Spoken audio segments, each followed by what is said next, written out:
Le réchauffement climatique provoque des impacts environnementaux majeurs. La planète est devenue très vulnérable. La fonte des glaces participe à l'élévation du niveau des océans. C'est 14 000 tonnes de glace par seconde dans l'Arctique. À terme, la montée des eaux affectera plus de 700 millions d'habitants dans le monde. Le réchauffement climatique conduit à de tristes records. Les feux de forêt ont ravagé 350 millions d'hectares en 2019. C'est 6 fois la superficie de la France.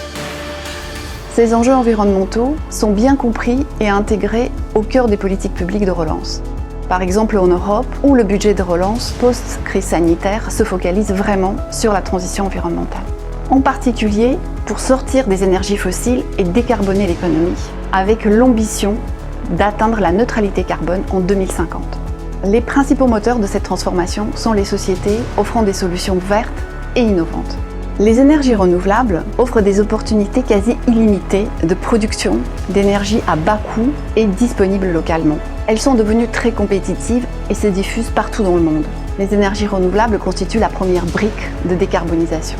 L'hydrogène, pour sa part, devrait s'imposer comme une solution de stockage des énergies bas carbone, permettant de pérenniser l'approvisionnement en énergie à tout moment. Plus généralement, les technologies vertes se développent et se diffusent dans l'ensemble des secteurs économiques, par exemple la mobilité, les bâtiments ou l'agriculture. Elles constituent le fer de lance de la transition environnementale. Ces acteurs de la transition verte ouvrent la voie à une croissance durable. Aujourd'hui, les entreprises positionnées sur les solutions vertes gagnent la double bataille, économique et écologique. Elles sont source d'opportunités de croissance séculaire.